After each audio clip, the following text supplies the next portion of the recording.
Praise God. Let's talk about the Ten Commandments. Uh,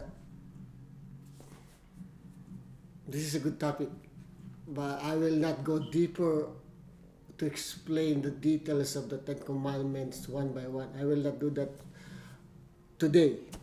Okay.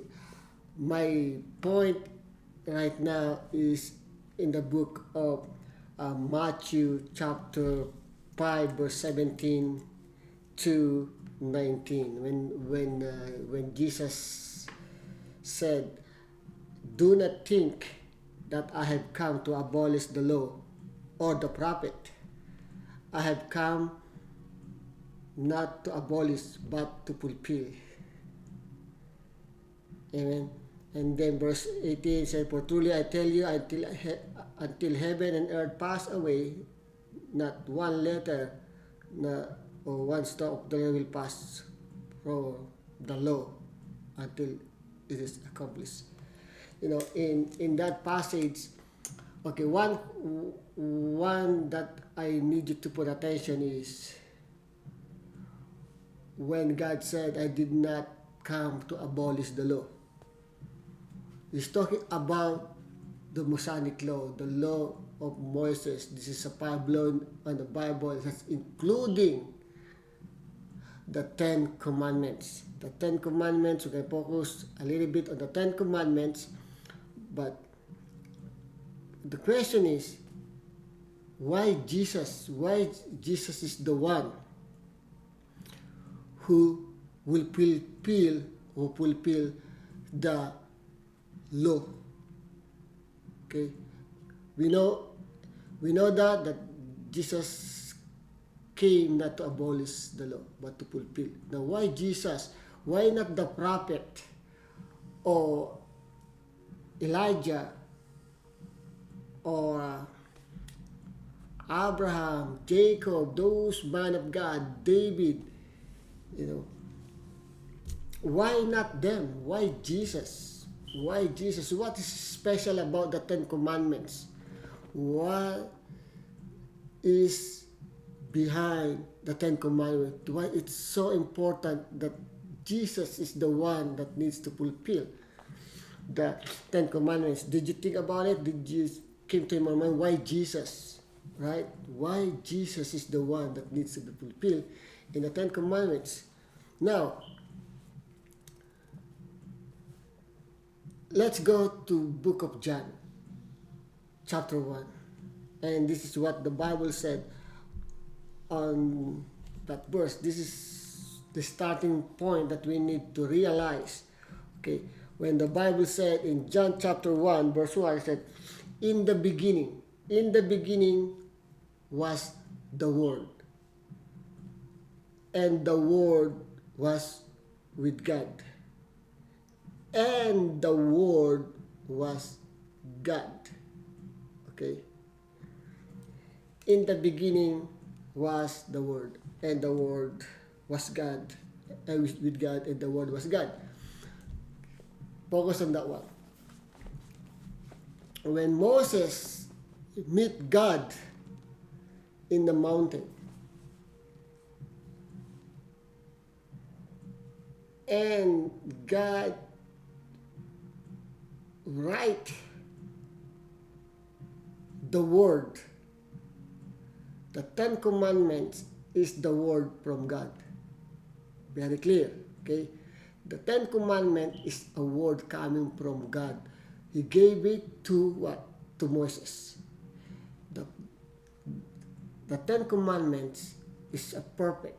It's perfect. It's coming from God. It is the word written on the tablet, coming from God.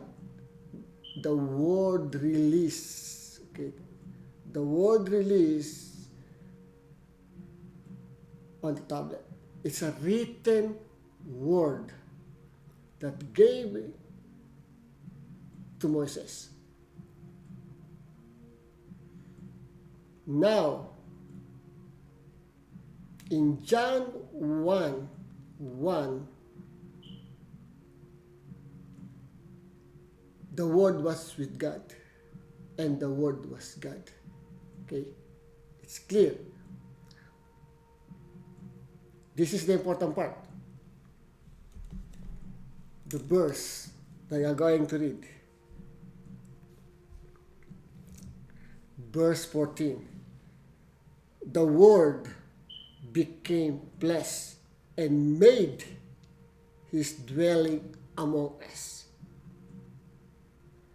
We have seen his glory and the glory of the one and the only Son who came from the Father, full of grace and truth, who came from the Father. This is why Jesus is the only one can fulfill the law. The word, the written word that's come from God. Okay. And John 1:1 said, and that word was with God. And in verse 14, the word became flesh. The 10 commandments, the written word become flesh. Because the word, the 10 commandments coming from God, it's a written word from God, and the written word become flesh. Now, Jesus is the written word. The 10 commandments become flesh.